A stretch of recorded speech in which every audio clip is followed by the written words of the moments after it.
I made it. Nice. Hey, what's up? My name is James Cool. I'm the owner of PaydirtDFS.com, and I am joined by Pablo for the Week 13 NFL DFS Slate Talk. For those of you who have not joined us before, this is a heavily game theory and leverage-oriented show / podcast, whatever the fuck you want to call it.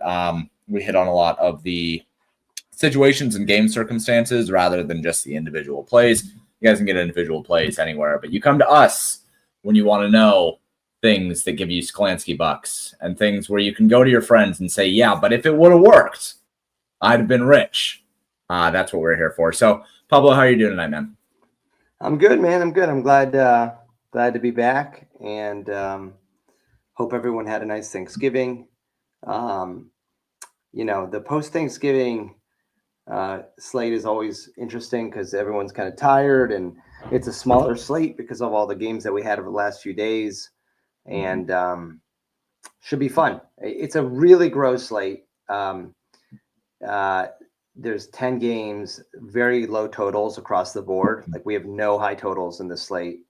I think correlation is going to matter a little more on this slate than on prior slates. Although, interestingly enough, all of my early builds don't necessarily have bringbacks, which is, because a lot of these games are very lopsided. So it's still like the rest of the year. It's been pretty loosely priced on DK.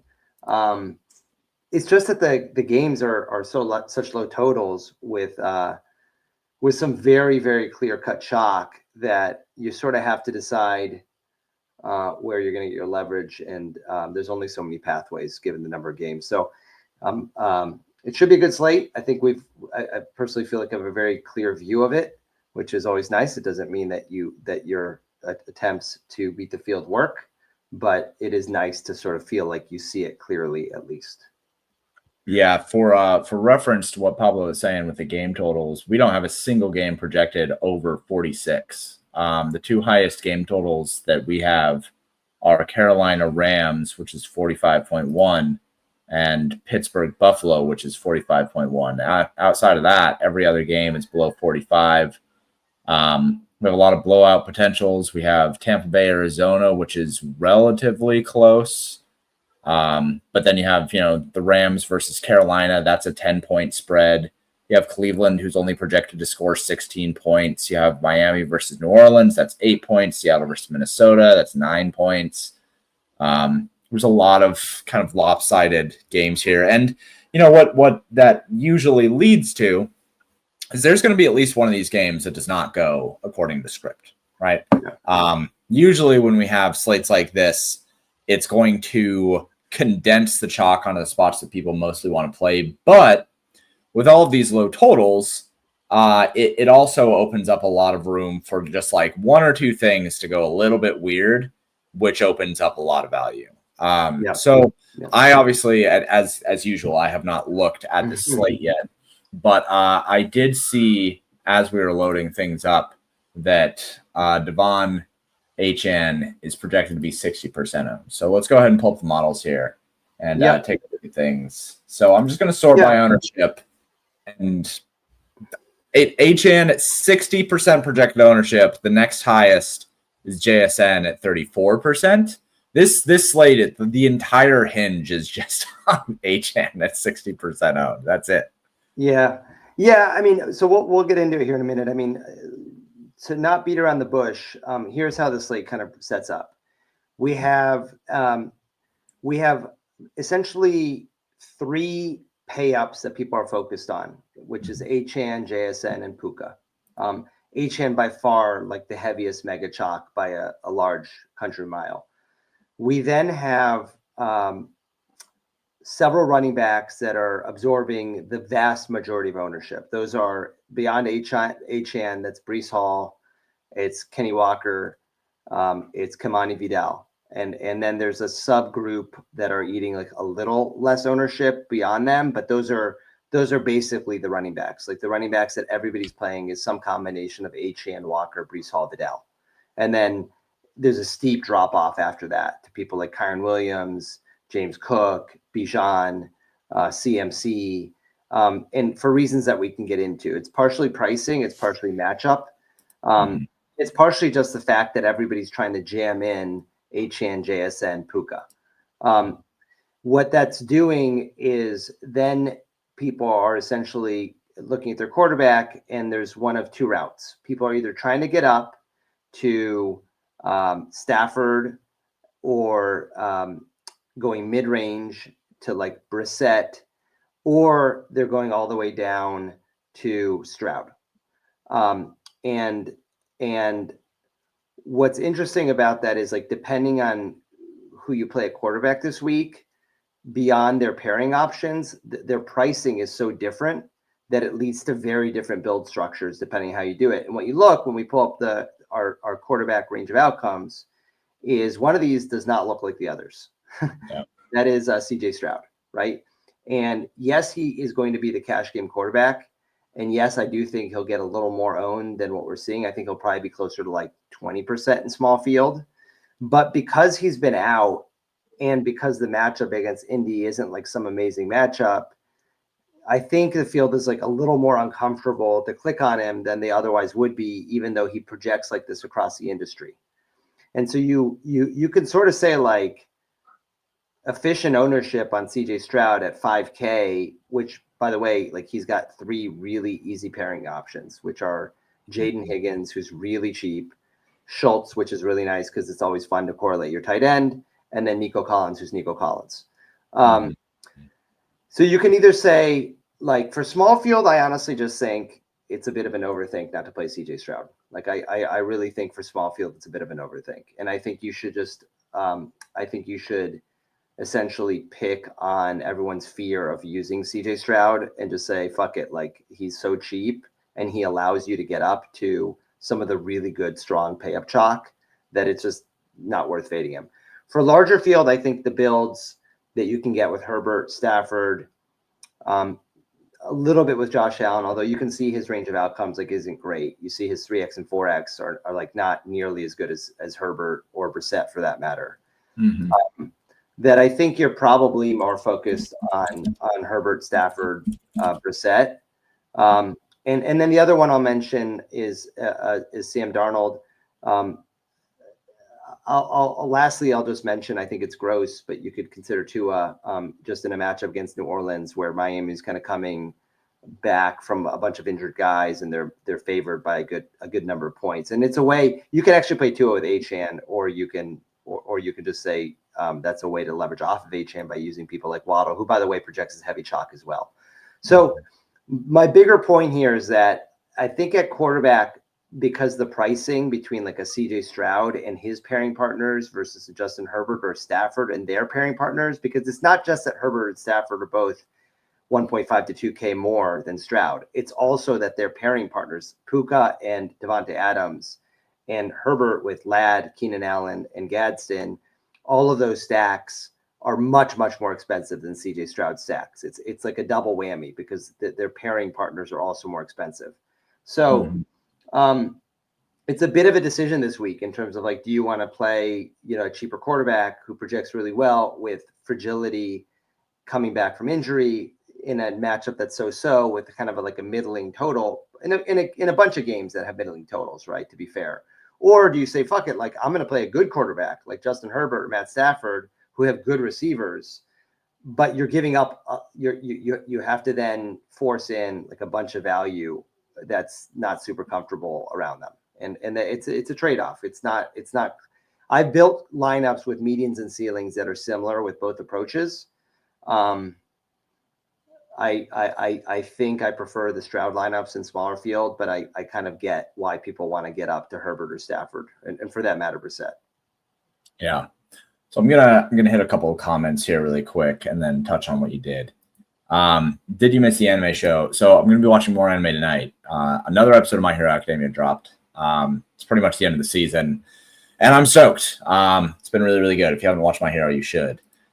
Houston D is going to kill Jones. The news is real about his leg. Yeah, I don't know if somebody has a fractured fibula, they're probably not playing.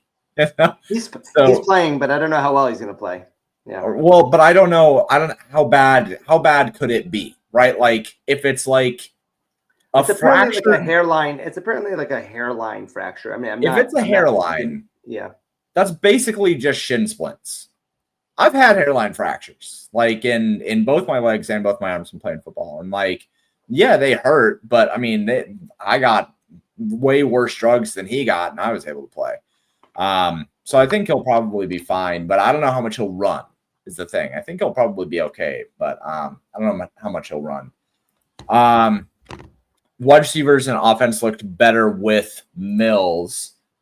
Yeah, I mean, I think that CJ probably had some things that were not going great for him early, but it was also a really small sample. Like CJ Stroud has shown that he can be good. I'm not super worried about that. And then last question here before I get on to it. Are we concerned about Indy's secondary in the Houston spot? That game screamed 17-14 and a non-starter in their own DFS. No, I mean, Indianapolis is a wagon, dude. I think that from a offensive upside perspective, I'm more worried about the – I guess I'm more worried about the Houston side, but I think the prices mitigate so much of it that I'm not super worried about it. Like Stroud is just so cheap. If you guys have tuned in, we've just been harping on like, why is the pricing so bad for quarterbacks all year? We've basically just been jamming quarterbacks under 5,500 for the entire year. And it's fine. Like the opportunity cost for it is just so much better for these quarterbacks under 5K. From a as I look at it, I think that Stroud, with everything I just said, Stroud is a great option in small field, in things like the $200 SE or the $400 SE, stuff like that. Like I think that Stroud is a perfectly fine play. He's going to lower the volatility in your lineups, and he's going to be a fine option. I personally would rather look elsewhere. I think just because. I don't necessarily, I mean, for all of the things that were just said here, like there's the Daniel Jones leg situation and Stroud coming off of injury and like gelling issues and offensive line issues and like all this kind of stuff, right? Like that game absolutely could suck. As much as I like the Indianapolis offense and as much as I think that CJ Stroud is a better quarterback than Davis Mills, I am a bit concerned about it. The other like really chalk is going to be Justin Herbert. 6,500, I'd probably like to go there. But there's other quarterbacks that I would also just like to play on the slate that are not necessarily any of the ones that are like super highly owned. I still want to continue to try to harp on Kirk Cousins as an option with no Drake London. Like he looked better last week, 16 for 23 with 199 yards, 2 touchdowns. Like that'll play at 4,800. That's basically what you're hoping for from CJ Stroud today or tomorrow at 5K. So like those stacks are still super cheap. Darnell Mooney and Kyle Pitts makes for a really strong option with condensed target tree. I think that Tyler Show is a totally viable option at 4,400, especially if everyone's playing Achane. You have Achane on one side, you stack up the New Orleans side on the other side, and he has viable catching options as well. And then the other one that I don't necessarily love, but has been brought up a lot is the Cam Ward stack against Jacksonville. Cam Ward is 4,600. He does not project well, but his stacking options are just free, right? And that gives you the ability to stack anybody that you want, and it's probably not going to have a lot of ownership. The only other one I think that I would note is probably Jacoby Brissett, who is now appropriately priced. And what's really funny, what's really funny about, I was going to bring him up, is that what's really funny about Jacoby Brissett is that like he's been super shocked the last 3 weeks because of how cheap he's been. Yeah. And now because they priced him up another $800 and because Trey McBride is finally priced appropriately and Marvin Harrison is back. So people are worried that Marvin Harrison, who like probably won't be targeted because they don't like to use Marvin Harrison. It has brought Jacoby's ownership down to like nothing. And against the Tampa Bay pass funnel, which is, we know has been a pass funnel now for the last several years, right? So I think it's really funny that Jacoby is like not owned. And we're going to get to tight end, but I actually think tight end is like a really good leverage spot this week with McBride, who we have as the 7th highest median on the whole slate, including running backs and wide receivers. Because neither Jacoby nor McBride are projecting with much ownership in a game that, they should have to throw the ball like a million times. So I do think this is there are a lot of options. I mean, one of the nice things about the game totals being so low and like no median or ceilings being like outsized outside of those pay ups, which are HN, JSN, Puka, is that you can like pick your stack very consciously based on your field size and feel pretty good about it. Like I think there's a lot of ways to go, and that's fun. I mean, I've built 7 lineups for tomorrow, and I've got 7 different quarterbacks, so that's fun. Just one stat really quick on Jacoby Brissett before we move on to running backs, which I just brought up. But Jacoby Brissett, even last week, threw the ball 49 times. He's thrown the ball 40 times or more in 4 of his 6 starts, and the other 2 were 31 and 36. He's just gonna chuck it. It doesn't matter if Marvin Harrison's back. The funniest outcome would be if Michael Wilson keeps a hold on the number 1 wide receiver spot. He might. Like there was a bunch of coach speak, and you never know with coach speak. Obviously, it's coach speak, but this week their coach Gannon was saying, like, we're gonna keep feeding Wilson. Like he's like, he didn't say that like he's our number 1. Obviously, Trey McBride's their number 1, but they're like, we love Wilson. We think he's good. Yeah. And he also similarly said like a bunch of lukewarm stuff about Marvin Harrison. He was like, yeah, he's battling his confidence. And Marvin Harrison was interviewed, I saw on Twitter, and he was like, yeah, I'm trying to get back in the swing. Like, it's not, I think you can like pretty confidently play McBride Wilson again. And what's funny is no one's going to do it because they got priced up a little bit. Right. Yeah. I think it's a really good spot. All right, let's move on to running backs. So you can see there's 4 running backs that actually project well, and then a whole bunch of guys that just project as running backs, right? There's HN who projects for 22.79. There's McCaffrey. To be fair to HN, and I am wearing a Dolphins hat, but he projects like a fucking god, right? I mean, look at his 2x, 3x, 4x. I mean, oh yeah. I mean, from like but there's another guy who projects just as well, and that's Bijan at what will be a quarter of the ownership. But Bijan's going to get more than 13% ownership. He'll be 20%. But like at 8,500, that's a direct pivot off of HN. Now, I think that HN is fine chalk. I don't, whatever. Like, if you want to play him, go for it. But it's worth saying that, like, if you run the pivot finder, you're going to see that HN and Bijan Robinson are exactly the same play. And if you expand the dollar amounts enough, like, you can play any one of those 4 guys up there. The only one that is hard to justify is Jonathan Taylor, and it's simply because of price. But that being said as well, Jonathan Taylor seems like a sick fucking play on a slate where he's not going to be owned, and everyone wants to use the passing game for Houston. Like, Jonathan Taylor, in a similar way that HN is a terrific play, Jonathan Taylor could be slotted in with a Houston stack and make it so that, like, that's the game environment that you attack. We talked a little bit off camera before this about how correlation is going to be more important this week, because correlation is more important when you don't have high totals. And, a Jonathan Taylor plus Stroud, Nico, Schultz stack just screams like game environment that makes sense, So running back, I think, like, very clearly there are 4 running backs that project well. And then very clearly there are 5 running backs that will get ownership. And so everything else is kind of like, do whatever you want. But I will say, this is kind of the first week that I don't feel like you just have to jam the chalk at running back. Like, this is the first week in maybe 10 weeks that I don't feel like it's just like, oh, just plug and play these running backs. I think you can do a lot with this running back. Yeah, I think, like we said, I mean, I would say 70+% of ownership is going to be absorbed by Achane, Breece Hall, Kenny Walker, and Kamani Vidal. Like that's going to be like 70% of the ownership, maybe 60%. There's going to be a subgroup, which is going to be CMC, Bijan, a little bit of James Cook. Some people play Genty with like wish casting him to have a good game against the Chargers, especially because people are playing Herbert sacks. But I think that the other thing to keep in mind here is like it's kind of that indirect leverage component. If you're playing Walker, you're probably not playing JSN. And I'm not an MME guy, but like I think you want one of those two guys in that game. Like Seattle's scheduled to beat the shit out of Minnesota.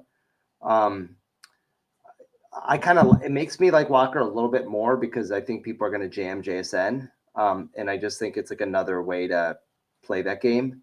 The other one is Vidal, because Vidal, like you're not playing Vidal with Herbert, like so, and you're not playing Vidal with Gadsden. So Gadsden / Herbert stacks are not going to be unowned, and neither will JSN will be very owned. So I think it's important to keep in mind, I'm not saying you can full fade those games too, but the Chargers and the Seahawks both have two of the highest totals, and it's kind of like hard not to at least play JSN or Kenny, or consider some of the Chargers. So, but I do think some of these pivots like are pretty sick. Like I think James Cook is a super sick pivot this week. We had a week like this like 5 or 6 weeks ago. Remember that, where Saquon and James Cook were the pivots off of Jonathan Taylor and a couple other guys, and it was like that secondary chalk. It wasn't the Achane, Brees Hall, Walker. It was like the next level that went off, and I feel like James Cook is in the same position this week. Like Buffalo Pittsburgh actually is supposed to be one of the more competitive games. Like it's one of the only games that have 2 game totals over 20. And I don't know, Pittsburgh's defense isn't great. And it's a way to get, like no one's going to play James Cook. And like, he's only 7,600 in a game. He could easily, end up as a top 3 running back for the slate. Yeah. Yeah. My concern with Kenneth Walker is that he just has not separated away from Sharps in terms of workload. Like I would be fine with him at 5,300. That's not a bad price. He's really cheap. Yeah. But it's a bad price if he's going to be 35% owned. That's 35% owned and playing in a spot where he's going to cede a lot of work to Zach Charbonnet. It's not a spot that I really want a lot of exposure to. I feel like you're kind of playing Russian roulette. Honestly, in that case, I'd rather play Sharps. I like no ownership. I don't have him projected well by any means. Projects for 8, but he's 4,800, and like he's still going to be getting quite a bit of work in that offense. So if you want to attack the team total, I think that like JSN is option number 1, and then option number 2. I guess it's Kenneth Walker, but when you factor in the ownership, I don't know that I want to eat 35% ownership on a running back that is in a straight up running back by committee. And then with Kimani Vidal, like he's probably fine, but we've also seen that he's extremely game circumstance dependent. His floor is like substantially lower than a lot of other guys. His price. Yeah. He's like he will just straight up not touch the ball if they're trailing. They'll just straight up go to passing. So I think that just makes Charger stacks a lot more attractive to me. If he's going to be 30% owned, we know that they're a very game script dependent team, and that they're going to pass a lot if they get behind, and they're going to use Kimani Vidal a lot if they're ahead. So it kind of sets up some really easy kind of levers there, right? Where you end up with Kimani Vidal. If they're in a lead, then the Raiders going to be having to pass. So bring it back with Brock or something like that. And then on the other side, if the Chargers are going to be behind, then using somebody like Ashton Genty, which he's 6,400, projects pretty well. He's going to have no ownership. I think that he makes a lot of sense there at 6,400 as well. So I do think that when you kind of like think about both Vidal and Walker, there are a lot of holes you can poke into them, and there's a lot of leverage you can be having on them. Brees Hall, on the other hand, you just play him. I think he's the best chalk of this mid-range at 6K against Atlanta, who's trash, just kind of like up and down. I think that Brees Hall is probably the one that I would want to play the most, and his expected fantasy points is higher than both Vidal and Walker. Vidal's is only 11, Walker's 12.25. So, of those three, those kind of 3 guys that I think are worth mentioning. But then outside of that, you have a lot of guys. Jalen Warren is not an awful option with all of his receiving work. Kyron Williams, I think, is a terrific option at 6,600 against Carolina team that sucks. Ashton Genty, I think, at 6,400 is being left behind.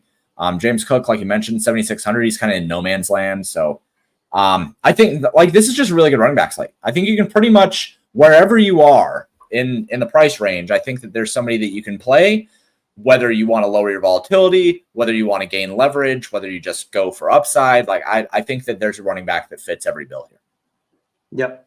Yep. So let's talk about receiver, because my feeling about receiver this week is it's very dependent on your quarterback, and more than other weeks, because back to the correlation point, right? So what you can see right off the jump is that JSN and Puka both have a median and a ceiling that dwarf everybody else, right? Yeah. So like basically the whole field is figuring out which one or two of HN, JSN, Puka they want to play. Because those three players have a median and a ceiling that are so much higher than everybody else on the slate that it's hard not to try to jam at least one or two of them in. What's hard about some of these quarterbacks, to the point we made before, is that you start to look at stacks, and I don't particularly like skinny stacking certain quarterbacks, most of the quarterbacks that we have on the slate being most of them, because they don't really run very much, most of these quarterbacks outside of Josh Allen. Yeah. Where you start looking at it and you're like, Stafford's expensive and Puka and Devontae are expensive. And so, we'll look at stack range of outcomes in a minute, but you'll see that the stack range of outcomes is not very good for them because of that. You look at Herbert, right? So Herbert, you've got Ladd, you've got Keenan Allen, QJ, if you want to go down to him, and then Gadsden. More affordable, but still not bad. Not terrible, not amazing. The one that sticks out is for sure Stroud, because you've got Nico, who's only 6,700, and then you've got Higgins, who's down there fucking sticking out at 3,900. Look at his range. Look at his 2x, 3x, 4x. Yeah. I mean, so that's what makes Stroud so attractive for this game, is you've got two pairing partners that are so much cheaper with a quarterback that's way cheaper. And so you say to yourself, well, shit, I totally get the concern about Stroud against Indianapolis, but at 5K with Higgins and Collins, who are both cheap, compared to Stafford with Puka and Adams, or Herbert with some combination of Ladd, QJ, and Gadsden and Keenan Allen, and you're like, man, these are way more expensive stacks on a slate where I really would like to correlate. And you can skinny. I mean, you can do Stafford with Puka, but do you really want to skinny stack Matt Stafford? I don't want to skinny stack Matt Stafford. So the only other way to sort of stack, and I've looked at almost every combination. I mean, Brissett, McBride, Wilson isn't terrible. It's kind of along those same lines in terms of price as Herbert stacks. The only other thing you can do, which we'll get to in a minute, is we've got our one lifesaver on DK, which has been the case now all year, which is that tight ends outside of McBride now are so fucking cheap.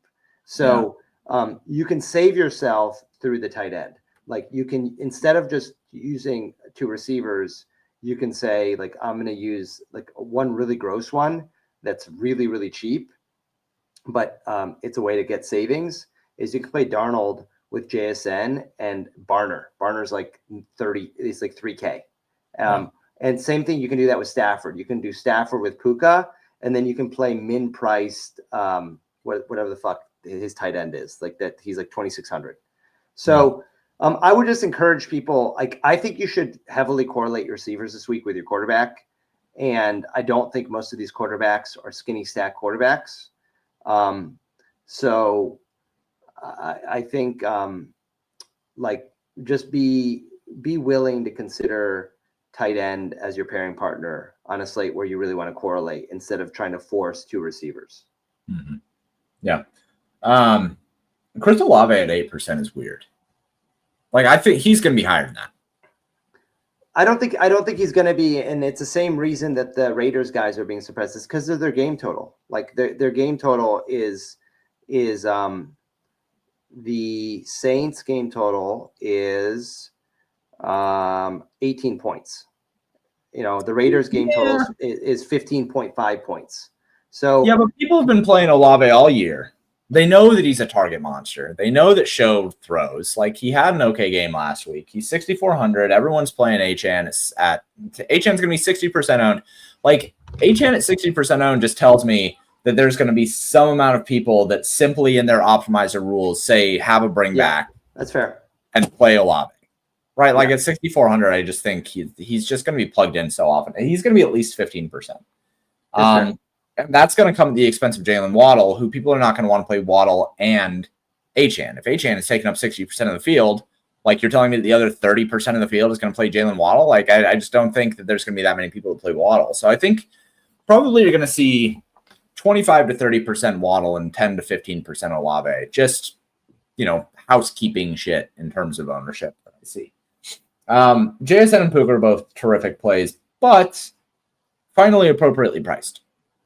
Like, wide receiver is finally there. Outside of Nico Collins, who probably is too cheap at 6,700, but the performance hasn't been there.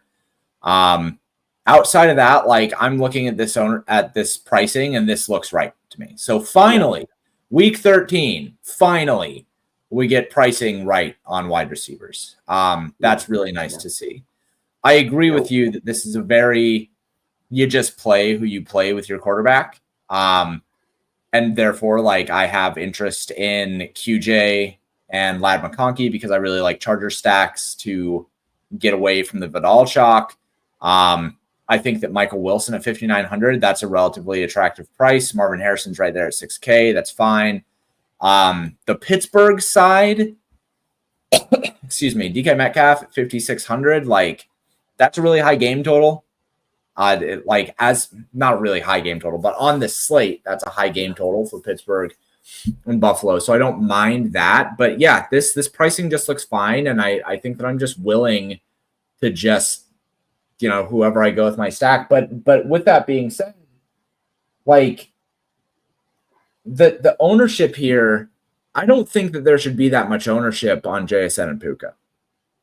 People are just forcing them. They're just forcing them. Yeah, they're basically just saying, I'm spending money at one running back and then playing mid-range. And so I have the money to then spend a whole bunch of money at wide receiver. And I don't think that that's justified on this slate. Like, yes, they project well, but there's running backs that project really well. And there's a whole slew of mid-range here that you can stack with your quarterbacks. Yeah. So it'll bury me. Like Jay said, it's going to nuke. Yeah. And here's the other thing that's happening because of that. So the other thing that's happening because of that, and it's just you haven't scrolled down far enough, is that it is forcing like this punt value chalk at wide receiver. Mm-hmm. Higgins is by far my favorite of that, mostly because I just think Stroud is under-owned because people are scared to play him. But people are also playing Mechie at 3,800, and they're also playing Adonai Mitchell, who we have projected very, very low. Because you have to, if you don't double tight end, which I still don't understand why people won't double tight end instead of playing these guys, you kind of have to play either Higgins, Mechie, or Adonai Mitchell. Like, that's like what it ends up forcing. And to your point, one thing we do every week is if you mix running back and wide receiver in this range of outcomes so that we can see like where you should prioritize your spend up. Part of the reason I'm okay with Achane as opposed to JSN and Puka is because if you look at his 2x, 3x, 4x, it's just better. Like, he's 8,300, JSN's 9,500, Puka's 9K. Miami's playing New Orleans at home in a game they should probably dominate them in. Like, for small field, I just feel like not playing Achane is suicide. Like, I really feel that way tomorrow. For larger field, I think you can debate like a route by which JSN or Puka get there instead of Achane. But I still think 8,300 versus 9,500 and 99K is like a meaningful enough difference. where to me the priority spend up is HN, and I don't mind fading JSN and Puka in most of my lineups. Like I'm totally fine if you just like don't force two of those guys. You allow yourself so much salary to get more balanced builds with your quarterback stacks than doing this kind of stars and scrubs shit with Adonai Mitchell and John Mechie. I'm just, I think also just to point it out, like Christian McCaffrey is the same play as JSN, but at 5% ownership. And like Christian McCaffrey gets to face an inept Cleveland offense with Shadur Sanders at quarterback. Like Purdy is just going to be dumping off while Miles McBride is running out of in roid rage. I think that Christian McCaffrey is like a great play at 9,300. He's not going to have any ownership. And if you're going to be spending up, I just think you just spend up at running back this week. Like we have Achane, Bijan Robinson, Christian McCaffrey, and Jonathan Taylor, who all project really well. And then we have a whole bunch of question marks kind of in the middle of the running back group. Like I'm not into it all. I'm not really into Kenneth Walker. So I just think that you get more bang for your buck at running back. And for wide receivers, we have just a slew of mid-range wide receivers that are available for stacks. And so I don't know that I want to pay up to JSN and Puka. Especially, and the thing with Puka as well is that like Devontae Adams just gets every single red zone target. So there's no reason why Devontae Adams 7,500 can't beat Puka Nacua for $1,500 less. So I heard Evan Silva made the exact same point on Adams. Yeah. Like he's like, are we forgetting that Adams is like the red zone target every single time they get down there? The other thing that's interesting about JSN, and I have JSN in exactly one of my, I think, 7 lineups on DK tomorrow. And wouldn't you be surprised that is in my Darnold lineup? Like the fucking hilarious thing about JSN is that people keep playing him as a one-off. And I look, I'm not excited to play Darnold, but like Darnold is dirt cheap. Like JSN can easily kind of carry Darnold to the outcome you need. And so I don't know. I feel like if you're gonna play JSN, just do it with Darnold. Don't play him as a one-off. It doesn't make any sense to me to play him as a one-off, given the alternatives. I agree with that. Let's hit some questions here really quick before we get on tight ends. Yep. Let's see. So this was about Jacoby Brissett. Still worth it if he's going to be throwing the ball 40 plus times. Totally agree. And Trey McBride, like we said, Trey McBride at 7,800. That may seem overpriced, but like he projects. He's the 7th best. He has the 7th best projection on the slate for us. He is literally, as far as projections that are not like elite, he's the top. He leads this secondary group of projections. So I'm with you. I think that at a position where like every other player is nowhere close to him, right? Like at least with running back and wide receiver, you can okay, if I don't play Achane, I can play Bijan or CMC. At tight end, like it's McBride, and then there's like all the other dirt cheap tight ends. So it is, by the way, and add in the fact that he's going to be sub 10% owned. Maybe sub 5% owned. Maybe sub 5% owned. Like after being like literally 40% owned. For 3 weeks straight. So I think Brissett McBride is just like really, really. It's like weird to say sharp because of how chalky they've been, but it's like a sharp play this week. I agree with that. Great week to piss off the shitty chalk. I kind of agree. I don't think the chalk is that good this week. I think that Achane is great. I'm fine with that. But like then, you can poke holes in nearly everyone else. And that's what you get when you don't have high totals across the board, is people just end up defaulting to what are like the quote unquote best plays. But the best plays are only the best plays if they separate from the field. There's not much separation this week. We're going to put 8 in the box early, make any dimes beat us. Yeah, that's probably going to be right. And Houston's defense is good. In my last projections, I had Ward around 5%, but a few people in the industry love a game stack with him. What do you fellas think? And then mentions Ward, Dyke, Helm, and a game stack. Look, it's hard for me to love a Tennessee stack because they suck dick. They're bad. They're a really bad team. And I want them to be good because I kind of like Cam Ward. But like they just they're just bad. I think it was Direwalk pointed out they have scored an average of 3 points in the first quarter and 7 points in the first half in every single game this year. Like, that's just not a team that I necessarily love to stack. Granted, they are cheap. They allow you to do whatever you want with the rest of your salary, but it kind of goes back to what we just said. Do you really want to do that for the purpose of playing JSN plus HN plus, like, I don't know, Bijan or something like that? I mean, there are just better mid-range plays. Some weeks are going to be mid-range weeks.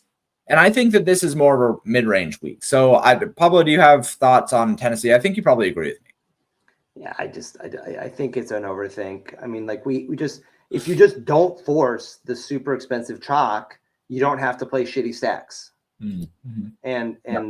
And by the way, you can still play like one of your favorite of HN, JSN, Puka, or those guys. I happen to think HN is by far the strongest chalk based on a range of outcomes and matchup. But like, I don't know. I think like people are getting sucked into this feeling like you have to somehow jam in. It's this false sense of security because you have all these low total games of like, I have to force in JSN, HN, like Puka or whatever. Because if I don't, two of those guys is going to bury me. That's so sweet. My 4-year-old baked me some cake. Oh, wow. Very nice. That's super exciting. Thank you, baby. Love cake. That's so cool. So, yeah, we're on the same page. Yeah. And for that matter, by the way, like, I don't know, like, is this a week to, I mean, why not just play fucking Stroud? I mean, right. Like, I totally get Stroud's going to be 15%, but he's not going to be 40%. Stroud is the same play that Brissett was 2 weeks ago. And we were like, well, Brissett's going to be 30%. And this week, because everybody has decided Stroud sucks, and because everyone's decided that Indianapolis is a wagon, which they are, like people are like, well, I can't play Stroud, even though his passing options are cheap and he's 5K. Like, just play Stroud and instead of Cam Ward. I don't know. I just think it's kind of gross. I mean, the other gross stack nobody has mentioned, which I've seen mentioned in the industry a few times, which I'm not going to play, but if you want to go all the way down to some of the Cam Ward, you might as well consider this too, is Taylor with the Jets. You can play Taylor with the Jets, and you can play him with Mechie and Adonai Mitchell for like nothing, for like $11K. That costs you like literally $11,000 or something. Yeah. This cake is kind of dry. My 4-year-old doesn't know how to bake yet. It's his best baked with love. It's baked with love. It's baked with love and not enough oil. So yeah, I'm not super into Tennessee. Someone posted in the comment. Yeah, that was good. You know, the one thing to be aware of, because I don't know how closely you fall to sleep before this talk, is that the weather in Cleveland is supposed to be like really, really bad. Like that's part of what's suppressing that total. So there's some concern around the industry of like, yes, CMC is going to get his volume, which he's always going to get his volume, but like the Browns defensive line is pretty fucking good, plus really, really bad weather. And so there's some, I think, fair cause for concern. I'm not saying like he's for sure still going to get fed. Like they're going to give CMC the ball a fucking million times. But, you know, I don't think it's a crazy thing to point out that it might matter. All I hear when people say that weather is going to be bad is that running backs are going to get more volume. That's all I hear. And like, I mean, bad footing for running backs and wide receivers is also bad footing for, I don't know, the defense. Yeah. And he's free, and he's going to be like sub 10%. So like to some degree, the ownership, a lot of this is like let's zoom out for 1 second and talk about like what we're trying to do in DFS, because it's like one of my favorite things to talk about. We're trying to exploit two things. We're trying to exploit ownership inefficiency, meaning the crowd is either too confident or not confident enough in certain plays, or we're trying to exploit price inefficiency. And when you combine those two things together, price and ownership and efficiency, you get leverage, right? So to some degree, like whenever people say yes, but in my head, I'm saying fair. So what would an efficient ownership be given those circumstances on this player, given his projection, right? And so like I think Stroud, for example, an efficient ownership based on his projection would be like 25%. So actually, we have a way of measuring that with the contest sims, which I ran before we did this pod. So how close am I on Stroud? Devon Achan, first off, his his efficient is 73. That's why I'm saying you just lock him in small field. Like he's just too good of a play. CJ Stroud at this ownership is 45. Oh, it's only about half. And he's projected to be 15%, right? Yeah. So that's the point I'm making. This is perfect segue to show the tool off, right? Like, and you can sort by edge, it'll show you the biggest ones, but the point here is like, man, like just I feel like people like to focus on one ownership or value inefficiency instead of the other. Like people say this person's going to be overowned instead of underowned, or underowned instead of overowned, or they're saying this person projects too low instead of saying they project too high. And what this shows you is essentially based on our sims, who do we think, what would be an efficient exposure, right? And so like, I don't disagree that Stroud is fragile, but like, okay, let's say our sims are a little overconfident in him and our projections a little too good on him. So what would be an efficient exposure on him? 35% maybe, right? 30%, but he's 15%. Like, what the fuck are we doing here, right? Yep. So similar to Achan, like people are like, I can't play Achan at 60%. I'm like, bro, like efficient ownership on an Achan is actually 67% or whatever. It's so like arguably you're actually getting leverage on him if he's only 60%. So I think it's really important to keep those things in mind when you're building your lineups. Like it's not, you can have a guy who's really owned who should be more owned, and you can have a guy who's really owned who should be less owned. It's not one way. It can go either way. And usually these things are driven by one of two things: an incorrect assumption on volume/usage, or an incorrect set of assumptions around fragility related to like game environment / how good or bad a guy is. Right. And so I think there's some like overconfidence this week in certain players. And I think there's like some underconfidence in guys who just project really, really well. Yep. Absolutely agree. For those of you who have not used Contest Sims, you should do that. Find it here under NFL, go to the Contest Sims. All you got to do is just click the button up here to run it, and you'll get this table. But what you can see is like Stroud at high ownership can be projected to be the highest owned quarterback, still way under owned. And if you think that my projection is a little bit high, totally fine. He's still going to be under what his efficient ownership should be. Another guy who is way under is Tua, right? His exposure is 16%. Like, there's a reason why you should be playing those guys who are under owned. For running backs, if we sort by edge, the highest is Bijan Robinson. And then, hey, look at that, Ashin Jinty. And then Devon Achane. Like, those three guys are the top overall in terms of edge. But Achane is the one that shows up the most, followed by Bijan Robinson. If we look at wide receivers, Huzzah, Jaden Higgins, and my boy, Chris Olave, right? Like, Chris Olave's, his effective ownership, his efficient ownership should be something like 40% owned, at least, right? I don't even have him projected that much higher than the industry. So his expected ownership of 7% is a joke. Like, you should take advantage of that. Now, all of this being said, you don't have to build a lineup with all of the top overall edge, right? And that's the other thing that needs to be piggybacked on top of what Pablo just said, is that, like, you're building a lineup that balances the edge that you have as well as the volatility that you can accept. In smaller fields, up your volatility a bit, lower your edge, you're fine. In super large fields, you want to accept volatility. You want to lower your ownership and up your edge, right? So it's about combining players together. So, like, for instance, if you play Chris Olave tomorrow and he ends up to be 10% owned, you can pretty much like jam whatever bad chalk you want. And it just doesn't matter. Like, the edge that he offers you, if you play him and Achane tomorrow, you have so much edge in terms of the efficient ownership for these players, along with Stroud. If you play Stroud, Achane, Olave tomorrow, you can fucking do whatever you want with the rest of the lineup, according to Paydirt Sims, right? So I just think that people overreact to this kind of stuff. I was talking to Czech earlier. When he took down that big tournament a couple of years ago. He just played like all chalk. And of course I did like the lineups, not players show, blah, blah, blah, whatever. But like, it's about how you play a lineup together with players that have high edge and players that have high ownership. You just balance it all together. So, Yep. So let's talk jump about back tight really end quick. for a minute. Yeah, I was going to say, let's go back to tight ends really quick, and then we'll finish these things up. So there's two things I want to say about tight end. First of all, like we've said this a million times, but McBride is a receiver, and he's our 7th highest median expectation of all flex players: running back, wide receiver, tight end. So the reason I think that matters is because you have to play tight end.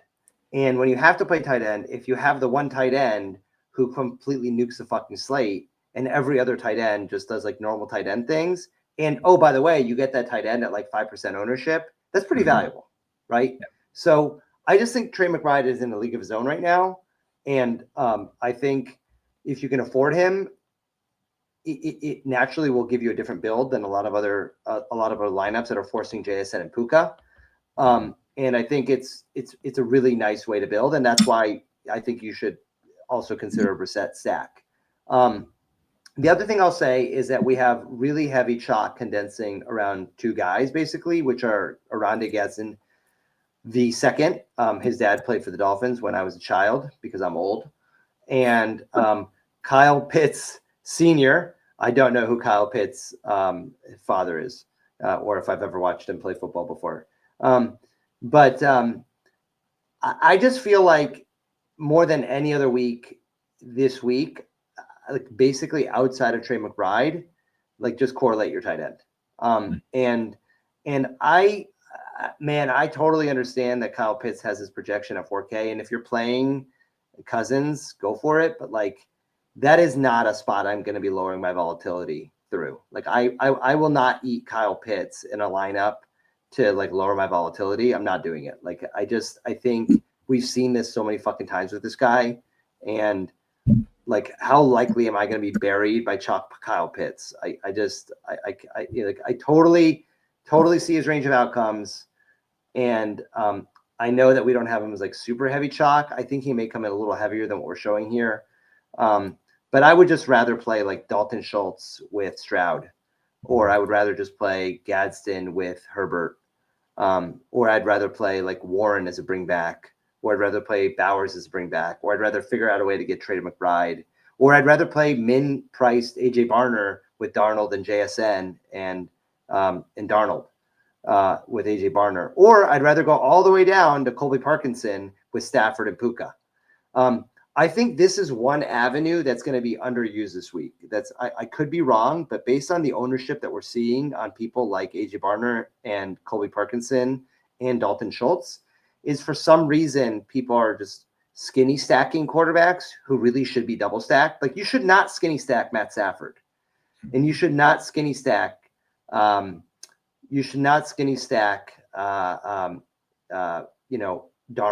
Like, those are double stack quarterbacks.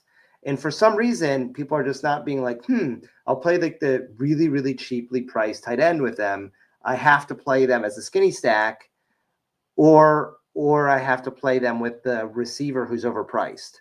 And I just think it's like one really easy way to play this week is just to play one of these cheaper tight ends with their quarterback and their good receiver they have with them. Like, play Schultz with Higgins or Schultz with Collins and Stroud, or play Parkinson with Puka with Stafford, or play AJ Barner with JSN and Darnold. And that's I think just like an easy way to build that I don't think enough people are doing this week. Yeah. I'll push back a little bit. I don't think that people are going to skinny with Parkinson and Barner. I think that the highest owned combos are probably going to be AJ Barner with JSN and Colby Parkinson with Puka. Like, I think that people are using these cheap tight ends to get to those guys in their stacks. No, I wasn't saying they're skinning with the tight end. I'm saying they're skinning with the receiver. Right. And they're not throwing in the cheap tight end when it's like the easiest piece to correlate. It's bizarre to me that you wouldn't just throw in the cheap tight end.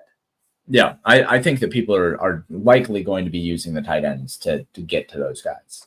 They should. I agree with the Kyle Pitts thing as one-off. I have interest in Kirk Cousins. So I would like, if I'm going to play Kirk Cousins, I'm going to play him with Kyle Pitts and Darnell Mooney. I'm just going to move on with my life. That being said, I probably, in my singular lineup since I'm poor from this goddamn NFL season. Fucking this cold streak sucks. I don't know that I'm going to go with Cousins stack, but I mean, I agree. I think that with tight end this week, you're either playing, and again, Trey McBride, like we keep saying, is wide receiver. I just play him in the flex. Like 7,800, I just play him like instead of, I don't know, insert expensive player here. If you're not playing him, then I think that Brock Bowers makes for a very good comeback against the Las Vegas stack. I think that Tyler Warren makes for a very good comeback against a Houston stack. But then outside of that, man, you just stack with your quarterback. Whatever quarterback you choose, just lock in the tight end there. And then if you want to play Trey McBride, play him in the flex. Did that a couple weeks ago, and that was just terrific. So, yeah. It just this week, just play tight end with your quarterback. Just whatever optimizer you use, just say quarterback with tight end. I'm going to put an option into the portfolio manager tonight specifically for that option so that people can just do that. Use the tight end. Yeah, just use the tight end. Yeah. So if we zoom back out, like we usually talk about game environments, I don't have any game environments that I really like this week. No. I think like it's like this isn't a week where I'm like considering any game stacks. Like most weeks I have one of my lineups, at least one, if not two, are usually like a near full-blown game stack.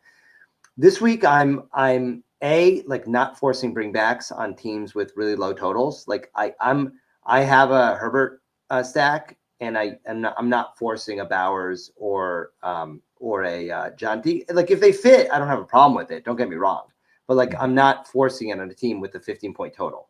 Right. And the other thing I think is just like get off this idea that like one easy way to get off of. People have this idea that they have to get some combination of HN, JSN, Puka. Like that's like stuck in everybody's head this week for some reason. Like it's like really, it's this false sense of security of like, well, I know that HN is going to do well, which I actually have all those guys. We've said a few times based on his sims and based off of his projection. I'm actually okay locking him, especially for small field for my shit. JSN and Puka, like, man, like I'm not saying you should totally avoid them, but like the idea that you absolutely have to force them when you can play like way lesser owned guys for cheaper prices who also correlate with your quarterback, who from a range of outcome standpoint, 2x, 3x, 4x are actually like just as good, if not better. I don't know. Like I don't find it that hard and to do that. And maybe, you know, it'll be another chalk slate where like some combination of Puka, JSN, HN buries everybody. And it's very possible. It's happened a number of times this year. But given the number of alternatives we have this week, especially when you consider correlation with quarterbacks, like I would just play Puka if you're playing Stafford, play JSN if you're playing Darnold. But if you're not doing that, then don't force those two guys. Yeah, I agree. When we look at the top ranges here, which by the way, really quick, I found a bug in my range of outcomes code for stacks where this ownership is not representative of these stacks actually. So I need to fix that in the morning. Yeah. I found it last week, but it was Thanksgiving. Look at Stroud. I mean, it just like sticks out, right? And yeah. That's why when you ran by edge, like he should be chalky. He should be chalkier. Yeah. It's just too cheap. He's $2,000 too cheap. That stack is $2,000 too cheap. Yeah. And that's something that we have said week in and week out. There's been consistently something that could give you a free $2,000. Yeah. The other stack that sticks out here is just Arizona. Yeah. I know that their team total is not super high, but both stacks of Brissett, Wilson, McBride, Brissett, Harrison, McBride, both of those are just like they're just good plays. I just think like Brissett, Wilson, McBride feels like a very easy approach this week. I mean, the only harder thing about it is that the Stroud one's 15.6 and the Brissett, Wilson, McBride is 19.5. Right. So it's obviously like a lot more expensive, but if you're okay, like not having to force those super expensive guys, it's not that hard to fit. Right. Totally agree. All right, let's hit some questions here, and then we'll drop things out. So we have a flood here, I think. Let's see. Right. Oh shit, we got fucking Glee in the chat. What's up, Glee? How you doing, my dude? It's Glee. Let's see. Okay, so why not just not play anyone over 8,300? Stops you from playing with punts. Totally agree. I've been preaching that through the entirety of this show. Who are we stacking? For the most part, I think that we're mostly on Arizona, Rams, Houston, Chargers. I mean, there's a lot of different stacks we could go through. We talked about quarterbacks a little bit earlier. If you weren't watching, this would be reloaded onto the YouTube. Let's see. I want to know why someone like Stroud playing on the road against an improved Colts secondary, why is he highly owned in MME? It's because he's 5K. Like his pairing partners are all 1 to 2K too cheap. Right. So like if you look at the way that I have these projections built out, whether you agree with my projections or not, they're pretty close to what the industry has. And we have like all these guys projected for 49, 47, 46, 45. And then you have these two Houston stacks, which project for 44 and 43.54. And you basically get, it's $2,000 cheaper than a Charger stack, $2,000 cheaper than Arizona. It's $1,500 cheaper than this Charger stack. It's more than $2,000 cheaper than a Seattle stack, and it only projects for one less. So it's like when you have a quarterback and stacking partners that are that cheap, I mean, just from a DFS perspective, that's something that you have to consider. They're just too cheap. You don't need him to be a world beater. The reason why you play him is so that you can afford the JSNs and the Pukas and the HNs, like all of his studs. It's an equation, right? So that's why he's going to be higher owned. Walker's going to be over-owned. Hand building lineups feel so safe to click his name. Totally agree with that. Totally agree. I think Walker's going to be he's the easiest fade for me by a pretty decent amount. Stroud HN or cash locks, damn straight. Totally agree with that. You were optimal in the millie on Thanksgiving while you should have been in the fucking millie. Let's see. Parkinson probably gets steamed. I agree with that, actually. I do think the Parkinson ends up getting steamed a bit. Do I trust Warren with dimes? Not necessarily. But, I mean, I think it's an option. I'm not, to be clear. I will say one thing about that game. I have been debating, like, for whatever reason, some places in the industry, we have a pretty good projection on Pittman. Like, we have a pretty good projection on Pittman. He's been pretty strong. Like, he's not an alpha, but he's like an almost alpha, right?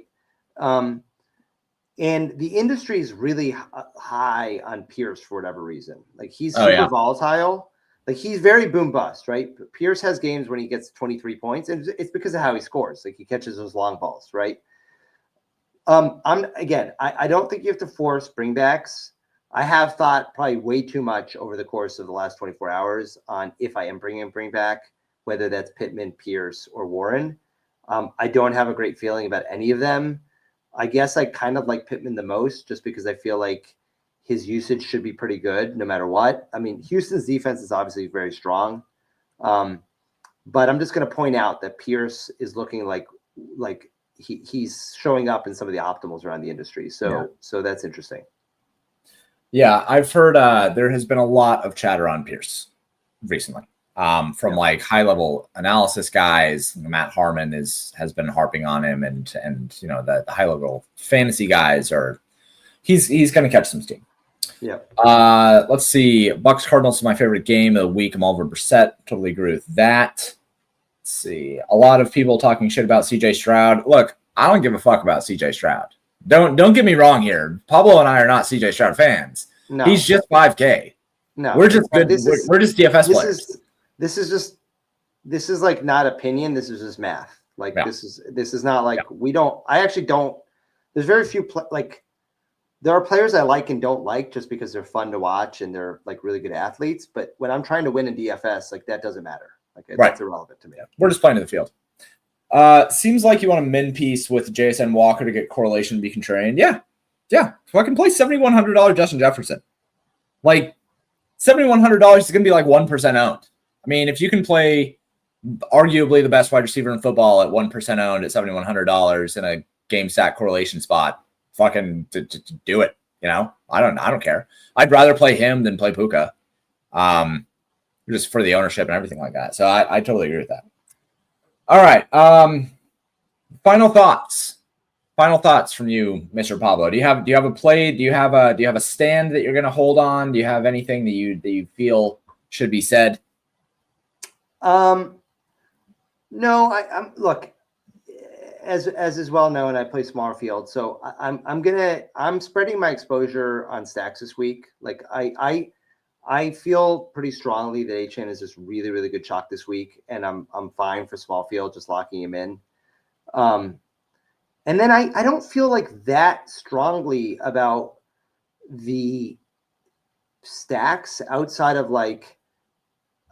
just making sure that my lineup is more correlated. It's like a little bit an old school week in that I'm correlating more than I have in the prior several weeks. Yeah.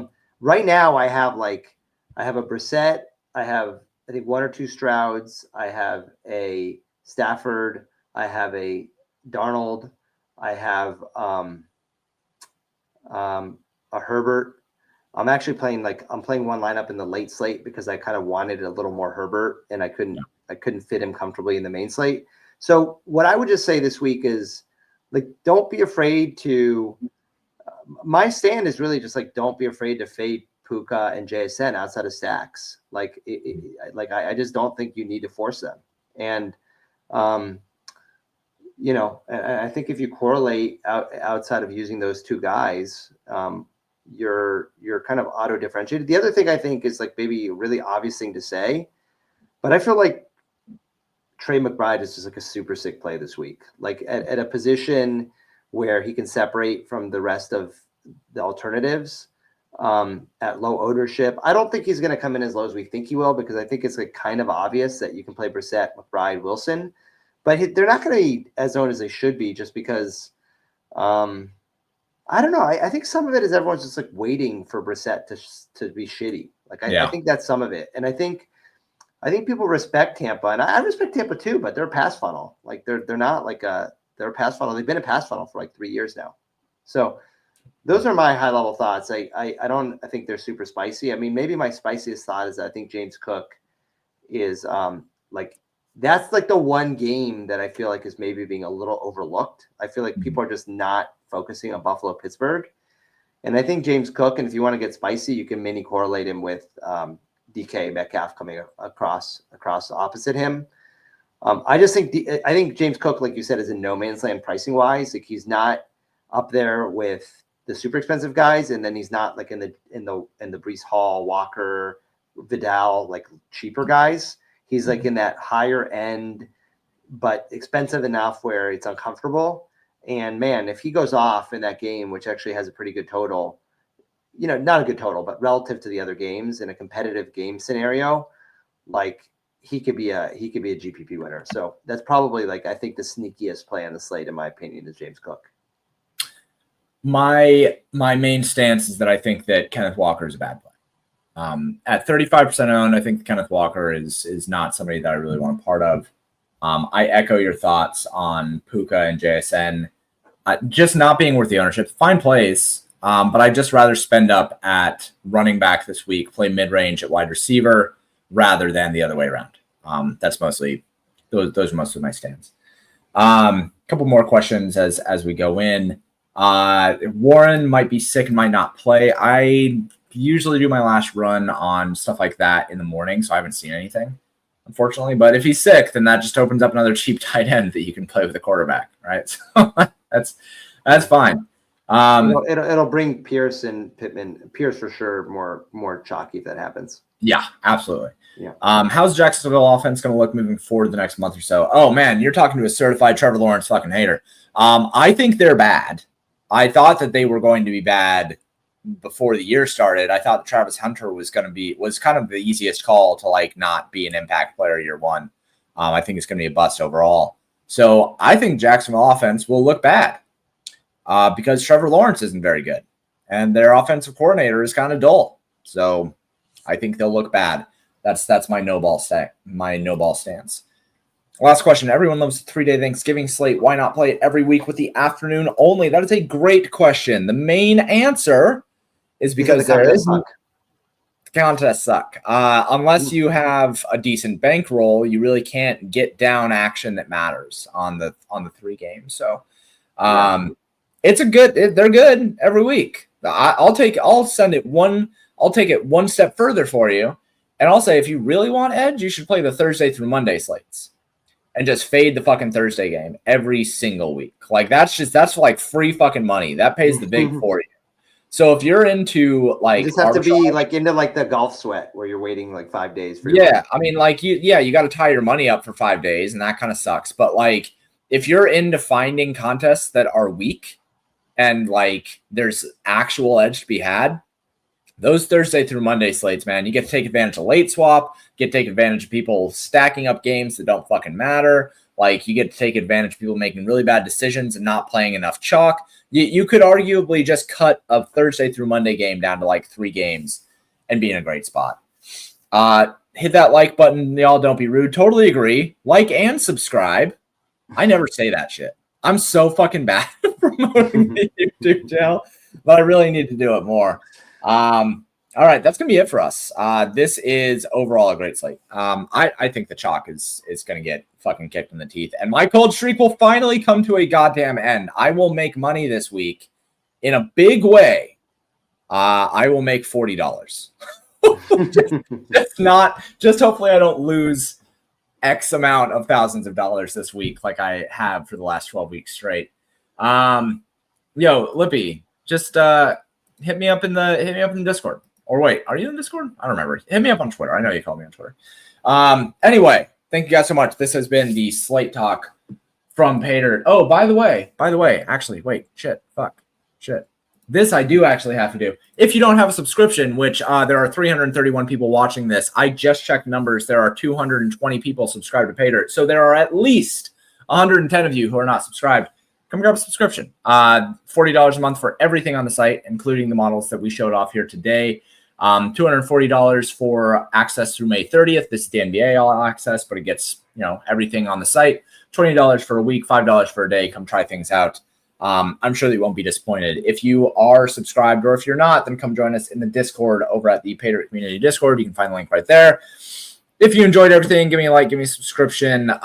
Just give me your money, I guess. Otherwise, hopefully you win money tomorrow. I appreciate all of you. I love the support. Thank you guys so much. I hope you had a happy Thanksgiving. Let Mariah Carey shine. I'm going to go downstairs and play some Christmas carols. I'm very excited. So thank you guys so much. This has been James and Pablo for the Slate Talk, and we will talk to you guys next time. Peace.